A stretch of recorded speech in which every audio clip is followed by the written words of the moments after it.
श्री गणेशाय नमः।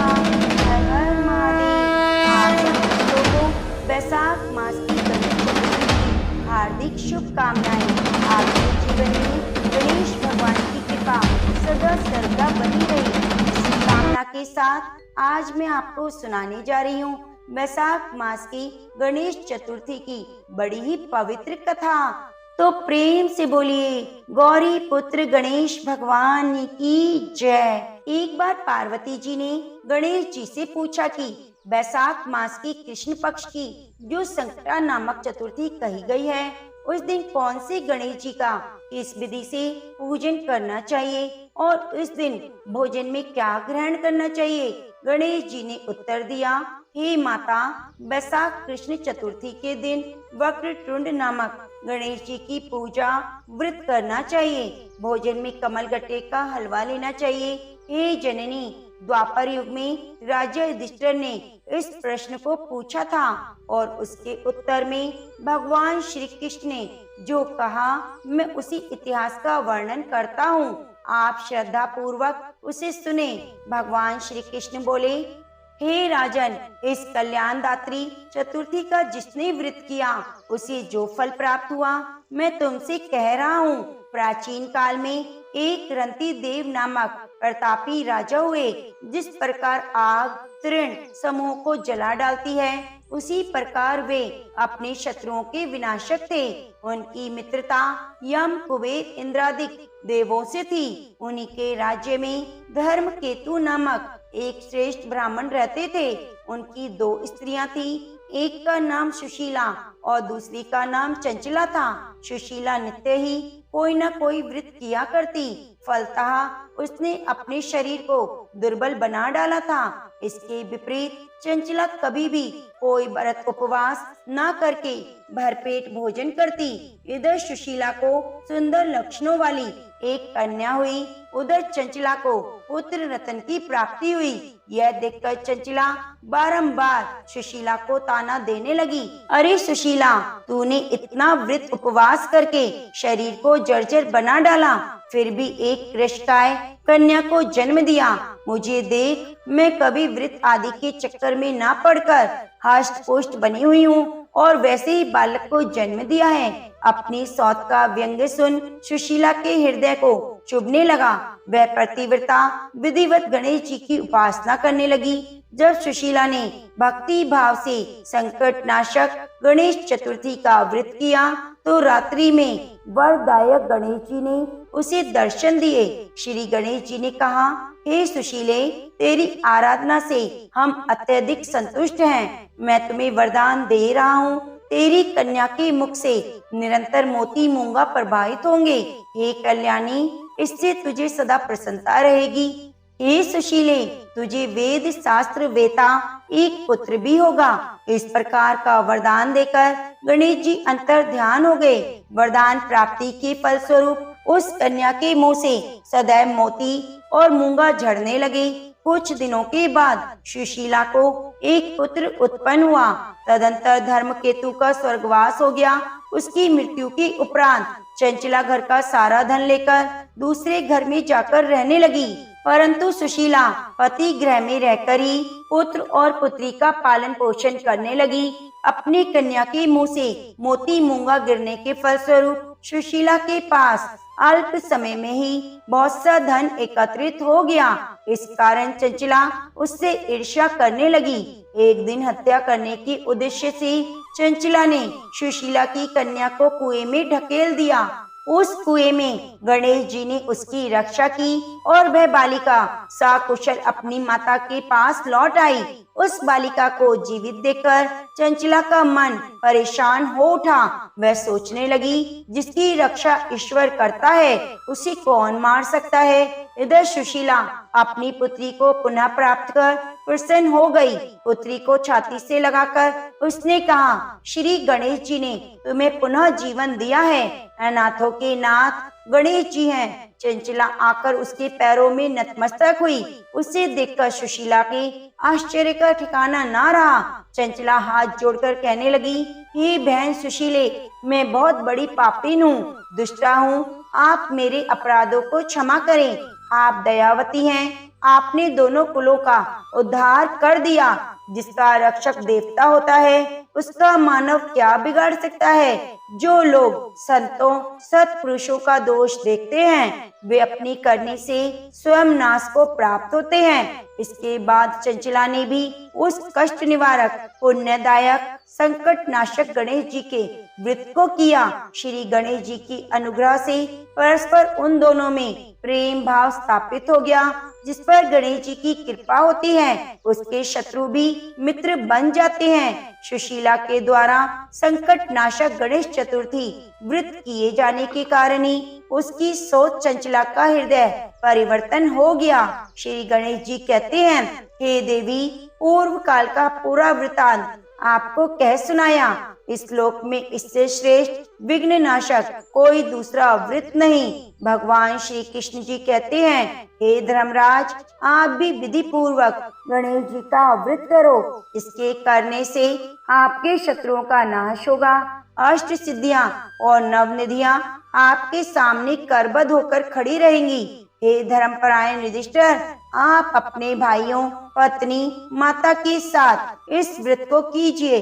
थोड़े ही समय में आप अपने राज्य को प्राप्त कर लेंगे। तो प्रेम से बोलिए, गौरी पुत्र गणेश भगवान की जय। प्रिय भक्तजनों, अब आइए सुनते हैं संकटा चौथ की कथा।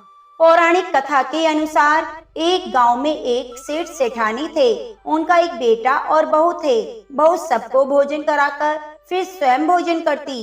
एक पड़ोसन ऐसी भी थी जो रोज पूछती, बहू आज क्या बनाया, क्या खाया। तो बहू कहती, ठंडो बासी। एक दिन उसके पति ने ऐसा सुनकर विचार किया, आज तो पकवान बनाए जाएं, फिर देखें मेरी पत्नी क्या कहती है। उसने तरह तरह के पकवान बनवाए और घर के सभी लोगों ने एक साथ बैठकर भोजन किया। आज भी पड़ोसन ने पूछा तो बहू ने कहा कि ठंडो बासी। सेठ के लड़के ने सोचा, हो ना हो कोई बात अवश्य है जिससे कि मेरी पत्नी ऐसा कहती है। उसने पत्नी से पूछा, तुम रोज ठंडो बासी खाया ऐसा क्यों कहती हो, जबकि हम सब ने एक साथ बैठकर कई तरह के पकवान खाए। उसकी पत्नी बोली, हम जो खा रहे हैं वह बाप बूढ़ों की कमाई है। जिस दिन आप कमा कर लाओगे उस दिन मैं समझूंगी हम ताजा भोजन कर रहे हैं। अब एक दिन लड़के ने माँ से कहा, मैं एक बड़े शहर में कमाई करने जा रहा हूँ। माँ बोली, बेटा अपने पास इतना धन है खाया नहीं खत्म होगा। माँ के मना करने पर भी बेटे ने स्वयं कमाने का दृढ़ निश्चय कर लिया और जाते समय पत्नी से कहा, मैं जब तक कमाकर बहुत सा धन लेकर ना आ जाऊं तुम चूल्हे की आग मत बुझने देना। एक दिन चूल्हे की आग बुझ गई तो मन ही मन घबराने लगी, कहीं मेरे पति पर संकट तो नहीं आन पड़ा। जल्दी से पड़ोस में से आग लाकर चूल्हे में रख दूं। ऐसा विचार करके पत्नी पड़ोस में गई। वहाँ पड़ोसन चौथ माता का व्रत और पूजन कर रही थी।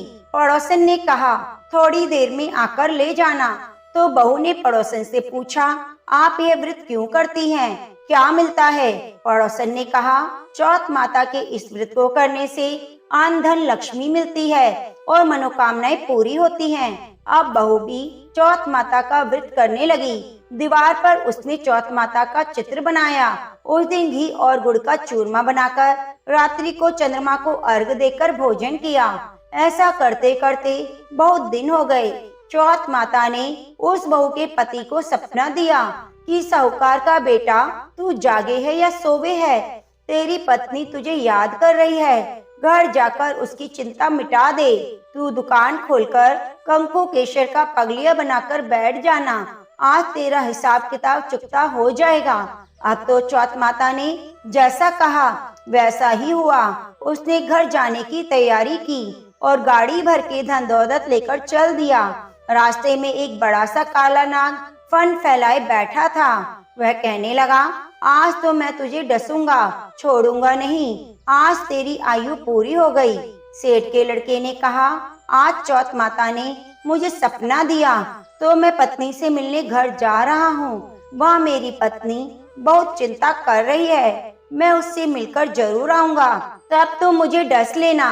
नाग ने कहा, तुम शपथ पूर्वक कहकर जाओ तो मैं तुम्हें जाने दूंगा, परंतु लौटकर नहीं आए तो मैं तुम्हारे घर में आ जाऊंगा और तुम्हें डस लूंगा। इस प्रकार सांप को वचन देकर वह घर पहुंचा। वहाँ सभी से हंसी खुशी से मिला और भोजन करके उदास होकर बैठ गया। उसकी पत्नी ने उदास होने का कारण पूछा तो पति ने काले नाग वाली सभी बातें बता दी। कहा कि यदि मैं उसके पास नहीं जाऊंगा तो वह घर पर ही आकर मुझे डस लेगा। पत्नी बहुत चतुर थी। उसने कहा, आप नहीं घबराओ, मैं एक उपाय करती हूँ। पत्नी ने कमरे की 7 पैड़ी धोई। पहली पैड़ी पर रेत, दूसरी पर इत्र, तीसरी पर गुलाल फूल, चौथी पर कंकु केसर, 5वीं पर लड्डू पेड़ा, 6ठी पर गादी गलीजा और 7वीं पैड़ी पर दूध का कटोरा भरकर रख दिया। इस प्रकार वह 7 पैड़ी सजाकर बैठ गई। आधी रात होते ही नाग आकर पैड़ी चढ़ने लगा। पहली पैड़ी पर रेत में लौट गया और कहने लगा, सेठ की बहू ने बहुत आराम दिया, पर बचनों से बंधकर आया हूँ तो डसूंगा अवश्य। इसी प्रकार 7 पैड़ियों पर नाग आराम करता हुआ और कहता हुआ कि डसने कमरे में जरूर जाऊंगा कि चौथ माता ने विचार किया कि मैं इसे नहीं बचा पाई तो कौन मेरा विश्वास करेगा, कौन मेरी पूजा करेगा। तो चंद्रमा जी और चौथ माता ने उसे बचाने का विचार किया। चंद्रमा ने उजला किया, चौथ माता ढाल बनी और गणेश जी ने तलवार लेकर नाग को मार दिया, ढाल से ढक दिया। अब बहू भी थकी हारी सो गई। लोग बेटे से मिलने आए, परंतु बेटा बहू तो उठे नहीं थे। बहुत देर हो गई तो माँ उन्हें उठाने गई तो माँ ने 7 पैड़ियों पर जो कुछ देखा वे बहुत घबराई और बेटा बहू को आवाज लगाई। बेटा बहू उठे तो देखा एक ढाल तलवार वहाँ पड़ी है। ढाल उठाई तो काला नाग मरा हुआ पड़ा था।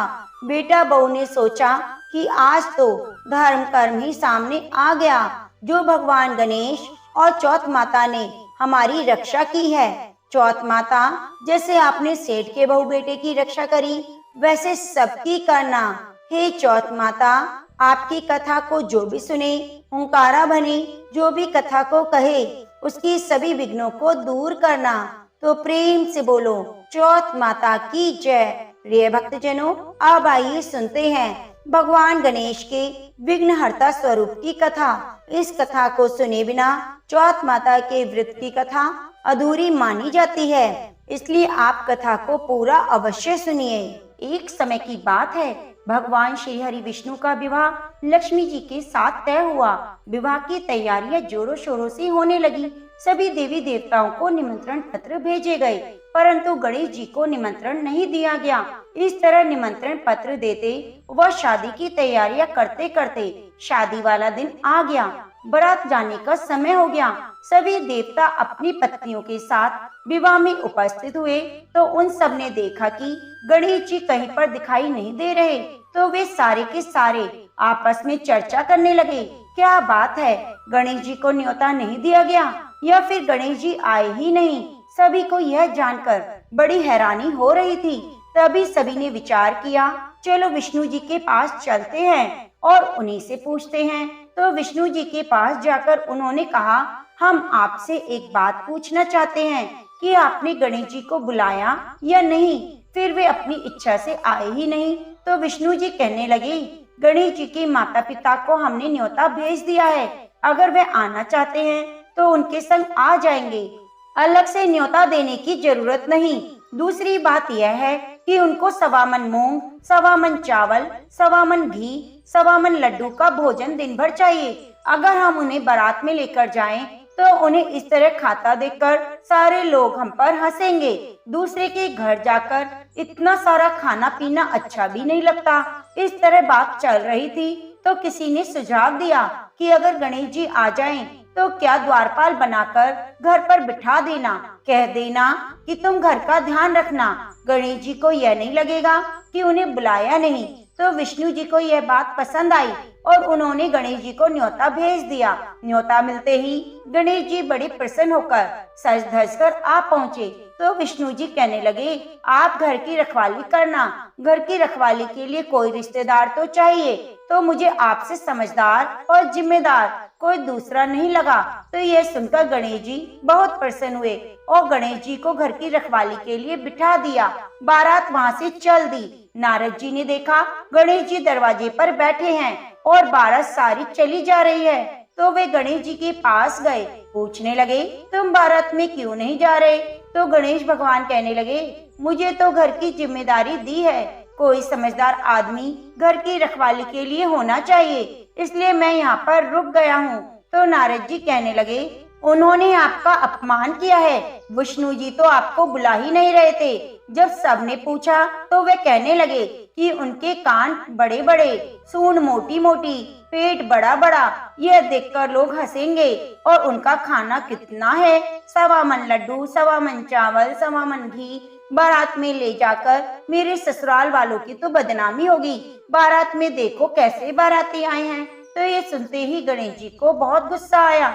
नारद जी कहने लगे, अब आप ही बताओ मैं क्या करूं? नारद जी ने कहा, आप ऐसा करो कि आपकी मूषक सेना को आगे भेज दो, उनसे कहना आगे जाकर सारा रास्ता खोद डाले, जिससे उनके वाहन धरती में धंस जाएंगे। इस तरह से परेशान होंगे तो वे आपको सम्मान पूर्वक बुलाएंगे, क्योंकि विष्णु जी भूल गए हैं कि आप सर्वप्रथम पूजनीय हैं। तो गणेश जी ने नारद जी के कहते ही अपनी मूषक सेना को जल्दी से आगे भेज दिया और कहा कि सारी जमीन को खोद कर देना। तो चूहों ने जैसा गणेश जी ने बोला वैसा ही किया। जैसे ही विष्णु जी की बारात वहाँ से गुजरने लगी तो रथों के पहिए धरती में धंस गए। लाख कोशिश की परंतु पहिए ना निकले। सभी ने अपने अपने उपाय किए पर पहिए नहीं निकले, सभी जगह से टूट गए।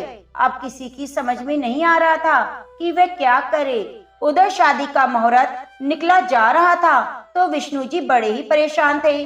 तब नारद जी वहाँ पहुँचे और कहा कि आप लोगों ने गणेश जी का अपमान करके अच्छा नहीं किया है। यदि उन्हें मनाकर लाया जाए तो आपके कार्य सिद्ध हो जाएंगे और आप पर आया संकट टल जाएगा। शंकर भगवान ने अपने दूत नंदी को भेजा। नंदी गणेश को लेकर आए। गणेश जी का आदर सम्मान के साथ पूजन किया। तब जाकर कहीं रथ के पहिए निकल तो गए पर जगह जगह से टूट फूट गए। अब उन्हें सही कौन करे? पास के खेत में एक खाती काम करता था, उसे समाचार भेजा गया कि सारे रथों के पहिए सही कर दो। वे अपने खेत का काम छोड़कर कारीगर का सारा सामान लेकर वहाँ आ गया। जैसे ही वह रथ के पास बैठा तो कहने लगा, श्री गणेशाय नमः। ऐसा कहकर गणेश जी की मन ही मन वंदना करने लगा। देखते ही देखते गणेश जी ने सभी पहियों को थोड़ी देर में ठीक कर दिया। तो वह देखकर नारद जी से कहा कि मैं आपसे एक बात पूछना चाहता हूँ कि आपने श्री गणेशाय नमः क्यों कहा? तो खाती ने कहा, हे देवताओं, आपने सर्वप्रथम गणेश जी को नहीं मनाया होगा, ना ही पूजा की होगी, इसलिए संकट आया। तो नारद जी विष्णु भगवान से कहने लगे, हमने गणेश जी को सर्वप्रथम पूजनीय बनाया था और आज ही हम उन्हें भूल गए। हमसे मूर्ख और अज्ञानी कौन हो सकता है? तो ये सुनते ही विष्णु भगवान गणेश जी से माफी मांगते हैं और गणेश जी की पूजा करते हैं, उनका ध्यान करते हैं। फिर सारे मिलकर गणेश जी का जयकारा लगाते हैं। यह सब देखकर गणेश जी बहुत प्रसन्न होते हैं और नारद जी भी गणेश जी की ओर देखकर मंद मंद मुस्कुराने लगते हैं। बारात वहाँ से चल पड़ी। भगवान विष्णु और लक्ष्मी का विवाह धूमधाम से संपन्न हुआ। वे सकुशल घर लौट आए। इसलिए कोई भी व्रत पूजा पाठ हो, गणेश भगवान को जरूर याद करना चाहिए। ज्यादा समय नहीं तो एक छोटी सी कहानी सुनकर भी शुभ आरंभ कर सकते हैं। तो प्रेम से बोलो गणेश भगवान की जय। अब आइए सुनते हैं 12 मासी की चौथ माता की कथा। एक नगर में एक महिला रहती थी। उसके पति की मृत्यु हो गई थी। अपने बेटे का पालन पोषण वही करती। वह अपने बेटे की सलामती के लिए 12 महीने की चौथ का व्रत किया करती। हर चौथ को पंसारी से थोड़ा सा गुड़ और घी लाकर 4 लड्डू बनाती, जो एक बेटे को दे देती। एक से पूजा करती, एक हथका के लिए निकालती और एक चंद्रमा उदय होने पर चंद्रमा को अर्घ देने के बाद व्रत का पारण करती तो स्वयं खा लेती। उस लड़के की माँ बड़े ही श्रद्धा भाव से चौथ माता का व्रत करती, क्योंकि कम समय में ही पति की मृत्यु हो जाने से उसे बड़ी मुश्किलों का सामना करना पड़ रहा था। तो हर समय उसके मन में डर बना रहता कि कहीं मेरे बेटे को कुछ ना हो जाए। तो वह बेटे की सलामती के लिए पूरे नियम से चौथ माता का व्रत रखती। समय बीता, समय के साथ उसका बेटा बड़ा हो गया। अब वह भी अपनी माँ के कामों में हाथ बटाने लगा। तो उसकी माँ अपने बेटे को देखकर बहुत खुश रहती। एक दिन की बात है, उसका बेटा अपनी ताई से मिलने गया। उस दिन चौथ माता थी, तो ताई ने भी चौथ का व्रत रखा था। उस समय उसकी ताई कथा सुन रही थी, तो वह वहाँ बैठ गया। कथा सुनने के बाद उसकी ताई ने उसे प्रसाद दिया, तो वह कहने लगा, ताई आप कितने व्रत करती हैं? मेरी माँ तो 12 महीने चौथ का व्रत करती है। तो ताई कहने लगी, बेटा तेरी माँ तो तेरी कमाई से तरमाल खाने के लिए 12 महीने चौथ का व्रत करती है, पर मैं तो पूरी श्रद्धा से 2 ही व्रत किया करती हूँ। तो वह लड़का कहने लगा, नहीं नहीं, मेरी माँ मुझसे बहुत प्रेम करती है, वह मेरी सलामती के लिए ही व्रत रखती है। तो उसकी ताई कहने लगी, अगर तुम्हें मेरी बात पर विश्वास नहीं तो परदेश चला जा, फिर देख तुम्हारी माँ तो एक भी नहीं करेगी। तो उस लड़के को लगा कि शायद ताई सच कह रही है। तो वह घर आते ही अपनी माँ से कहने लगा, माँ मैं परदेश जा रहा हूँ। तो उसकी माँ ने कहा, बेटा क्या बात हुई, तू परदेश चला जाएगा, मैं किसके सहारे रहूंगी? तो वह कहने लगा, माँ तू जो मेरी कमाई खाने के लिए पीने में ही उड़ा देती है, ऐसे कैसे काम चलेगा? तो अपने बेटे के मुंह से इस तरह की बात सुनकर उसकी माँ को मन ही मन बहुत दुख हुआ, पर उसने अपने बेटे को कुछ नहीं कहा। अपनी सूझबूझ से समझाकर अपने बेटे को रोकना चाहा, पर वह नहीं माना। तो उसकी माँ ने उसके जाने की तैयारी कर दी और अपने बेटे को चौथ माता की आंखें देते हुए कहा, बेटा यह चौथ माता की आंखें हैं, कभी कोई मुसीबत आ जाए तो आंखें ही तेरी मदद करेंगी। मैं तुमसे बहुत दूर होंगी, मुझे क्या पता मेरा बेटा कैसा है। इस तरह कहते हुए उसकी माँ की आंखों में आंसू आ गए। उसकी माँ ने मुंह फेर लिया, पर अपने बेटे से कुछ नहीं कहा। पर उसका बेटा कुछ देखने समझने को तैयार नहीं था। वह आंखें लेकर चुपचाप रवाना हो गया। आंखें जो गेहूं के दाने होते हैं, उनको चौथ माता की आंखें कहते हैं। चलते चलते एक नगर में जा पहुंचा। वहां उसने देखा एक घर के बाहर एक बूढ़ी माँ रोती जा रही है और साथ में पुए भी बना रही है। उसे देखते ही उसे अपनी माँ की याद आ गई। तो वह बूढ़ी अम्मा के पास गया और जाकर पूछा, अम्मा आप रो क्यों रही हैं? तो वह बुढ़िया कहने लगी, बेटा इस नगर की पहाड़ी पर एक दैत्य रहता है। पहले ही वह नगर में आकर कई लोगों को खाने के लिए मार देता था। अब राजा हर घर से एक आदमी दैत्य के पास भेज देता है। तब से दैत्य ने नगर में आकर आतंक मचाना बंद कर दिया है। पर आज मेरे बेटे की बारी है, इसलिए मैं रो रही हूँ और उसी के लिए पुए बना रही हूँ। मेरा बेटा ही मेरा इकलौता सहारा है, वह चला गया तो मैं किसके सहारे जीऊंगी? यह सुनकर उस लड़के को अपनी माँ की याद आने लगी। वह कहने लगा, माई यह पुए मुझे खिला दे, तेरी जगह मैं चला जाऊंगा। तो बूढ़ी अम्मा ने खीर और पुए उसे खिला दिए। खा पी कर वह सो गया। आधी रात को जब राजा के सैनिक आए और आवाज लगाई, तो बूढ़ी माँ ने सोचा, जिस तरह मेरा कलेजा पसीज रहा है, उसी तरह इसकी माँ को पता लगेगा कि उसके बेटे को दैत्य ने मार दिया है, तो इसकी माँ की क्या हालत होगी, मैं इसे कैसे उठाऊं? तो बूढ़ी अम्मा ने उसे उठाया नहीं, पर उस लड़के की सिपाहियों की आवाज से आंख खुल गई और वह खड़ा होकर बाहर आया और उनके साथ चला गया। राजा के सैनिक उसे पहाड़ी पर छोड़कर आ गए। वह दैत्य के सामने पहुंचकर अपनी जेब में से चौथ माता की आंखें निकाली और दैत्य के सामने फेंककर कहा, हे चौथ माता, यदि मेरी माँ मेरी सलामती के लिए व्रत रखती है तो अभी इसी दैत्य का सर कटकर नीचे गिर जाए। तभी चौथ माता का चमत्कार हुआ, दैत्य का सिर तुरंत कट गया। लड़का बहुत खुश हुआ, वापस आ गया।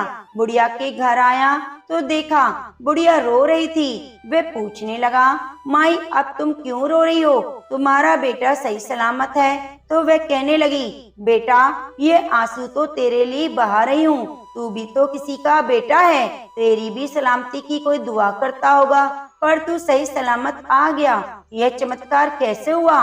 वह कहने लगा, ए माई, यह तो चौथ माता का चमत्कार है। माँ मेरी सलामती के लिए चौथ माता का व्रत रखती है। तो वह बुढ़िया उसे लेकर राजा के पास गई। जब राजा को पता चला कि इसने दैत्य को मार दिया तो वह बहुत खुश हुआ और लड़के को खूब सारा धन और उपहार देकर विदा किया। अब उस नगर से चल पड़ा। चलते चलते दूसरे नगर पहुंचा। उस राज्य में आवा तभी पकता था जब एक इंसान की बलि दी जाती थी। सिपाहियों ने उसे पकड़कर आवे में चिन दिया। तो लड़के ने आंखें आवे में डाली और कहा, हे चौथ माता, यदि मेरी माँ मेरी सलामती के लिए व्रत रखती है तो आवा मेरी बलि के बिना ही झट से पक जाए। तो आवा तुरंत पक गया। आवे में से मिट्टी की जगह सोने चांदी के बर्तन निकले।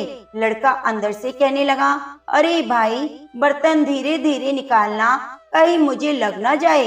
तो राजा ने उसे निकलवाया और पूछा, इस आवे में तुम जिंदा कैसे बच गए? तो लड़के ने बताया, मेरी माँ मेरे लिए चौथ माता का व्रत करती है, उसी व्रत के प्रभाव से मेरी जान बची है। तो राजा को इस बात पर विश्वास नहीं हुआ। राजा ने एक चांदी की सुराही मंगवाई। उस लड़के से कहा, तुम सुराही की नली में से निकलकर दिखाओ, तभी मुझे विश्वास होगा। तुम्हारी रक्षा स्वयं चौथ माता करती है। तो लड़के ने चौथ माता को याद करके उनकी आंखें सुराही में डाल दी और कहा, हे चौथ माता, मैं भंवरा बनूं और सुराही में से निकलूं। तो लड़का उसी समय भंवरा बन गया, सुराही में से निकल गया। तो राजा यह देखकर बहुत खुश हुआ और अपनी बेटी की शादी उसके साथ करवा दी। सभी लोगों को चौथ माता का व्रत करने को कहा। फिर वह लड़का वहीं पर अपनी पत्नी के साथ रहने लगा, सुख भोगने लगा। एक दिन की बात है, वह सुबह जल्दी उठा। उसने देखा उसकी पत्नी ने कपड़े की गुड़िया बनाकर रखी है, उसके पाँव दबा रही है। तो उसने पूछा, तुम ये क्या कर रही हो? वह कहने लगा, मायके में रहकर मुझे क्या पता ससुराल कैसा होता है, मैं भी चाहती हूँ मेरा भी ससुराल हो, उसमें सास ससुर हो, मैं उनकी सेवा करूँ। यह सुनते ही लड़के को अपनी माँ की याद आ गई। उसकी आंखें आंसुओं से भर गई। वह तुरंत खड़ा हुआ और राजा के पास गया। जाकर कहने लगा, राजन, अब आप मुझे जाने की अनुमति दें। मेरी बूढ़ी माँ घर पर मेरा इंतजार कर रही है, मैं उनके पास जाना चाहता हूँ। तो राजा ने खूब सारा दान दहेज देकर अपनी बेटी को विदा किया। इस तरह वह चौथ माता की कृपा से अपनी पत्नी और खूब सारा धन लेकर अपने नगर की ओर रवाना हो गया।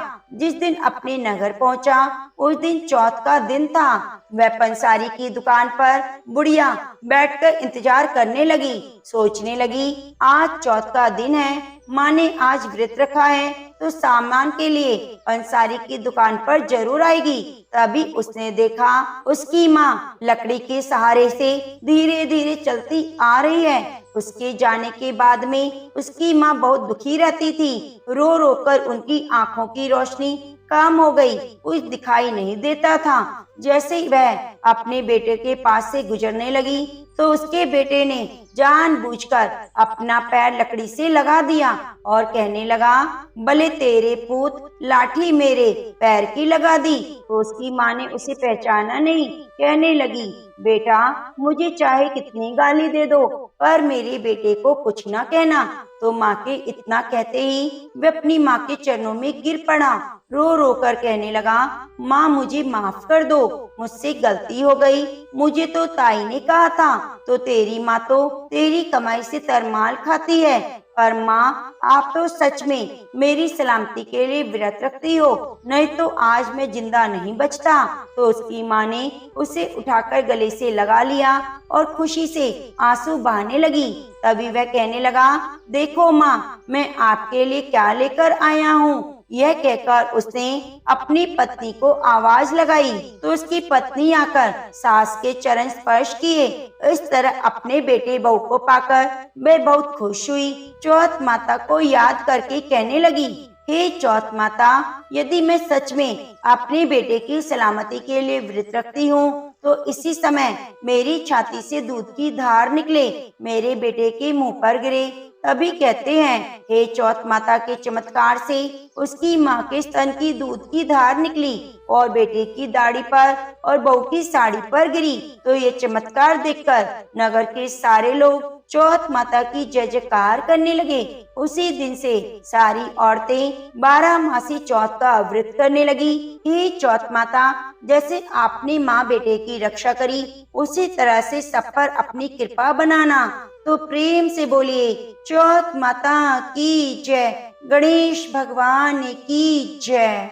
अब आइए सुनते हैं लप्सी तप्सी की कथा। कहते हैं कि लप्सी तप्सी की कथा हमें हर कथा कहानी में जरूर सुननी चाहिए। एक लप्सी था, एक तपसी था। तपसी हमेशा भगवान की तपस्या में लीन रहता। लप्सी रोजाना सवा सेर की लापसी बनाकर भगवान का भोग लगाकर जीम लेता था। एक दिन दोनों लड़ने लगे। तपसी बोला, मैं रोज भगवान की तपस्या करता हूँ इसलिए मैं बड़ा हूँ। लप्सी बोला, मैं रोज भगवान का सवा सेर लापसी का भोग लगाता हूँ, मैं बड़ा हूँ। नारद जी वहाँ से गुजर रहे थे। दोनों को लड़ता देखकर उनसे पूछने लगे, तुम क्यों लड़ रहे हो? तपसी ने खुद के बड़ा होने का कारण बताया और लप्सी ने भी अपना कारण बताया। तो नारद जी बोले, तुम्हारा फैसला मैं कर दूंगा। दूसरे दिन लप्सी तपसी नहाकर अपनी रोज की भक्ति करने आए। नारद जी ने छुपकर 1.25 करोड़ की एक एक अंगूठी दोनों के आगे रख दी। तपसी की नजर जब अंगूठी पर पड़ी तो उसने चुपचाप अंगूठी उठाकर अपने नीचे दबा ली। लप्सी की नजर अंगूठी पर पड़ी लेकिन उसने ध्यान नहीं दिया। भगवान को भोग लगाकर लापसी खाने बैठ गया। नारद जी सामने आए तो दोनों ने पूछा कि बताओ कौन बड़ा? तो नारद जी ने तपसी से खड़ा होने को कहा तो वह खड़ा हुआ तो उसके नीचे दबी हुई अंगूठी दिखाई दी। नारद जी ने तपसी से कहा, तपस्या करने के बाद भी तुमने चोरी करने की आदत नहीं गई, इसलिए लप्सी बड़ा और तुम्हें तुम्हारी तपस्या का कोई फल नहीं मिलेगा। तपसी शर्मिंदा होकर माफी मांगने लगा। उसने नारद जी से पूछा, मुझे मेरी तपस्या का फल कैसे मिलेगा? नारद जी ने कहा, यदि कोई गाय कुत्ते की रोटी नहीं बनाएगा तो उसका फल तुझे मिलेगा। यदि कोई ब्राह्मण को भोजन कराकर दक्षिणा नहीं देगा तो उसका फल तुझे मिलेगा। यदि कोई साड़ी के साथ ब्लाउज नहीं देगा तो उसका फल तुझे मिलेगा। यदि कोई दिए से दिया जलाएगा तो उसका फल तुझे मिलेगा। यदि कोई सारी कहानी कहकर तुम्हारी कहानी नहीं सुनेगा तो उस कथा कहानी का फल तुम्हें मिलेगा। उसी दिन से हर वृत्त कथा कहानी के साथ लप्सी तपसी की कहानी भी सुनी जाने लगी। तो प्रेम से बोलिए, लप्सी तपसी की जय।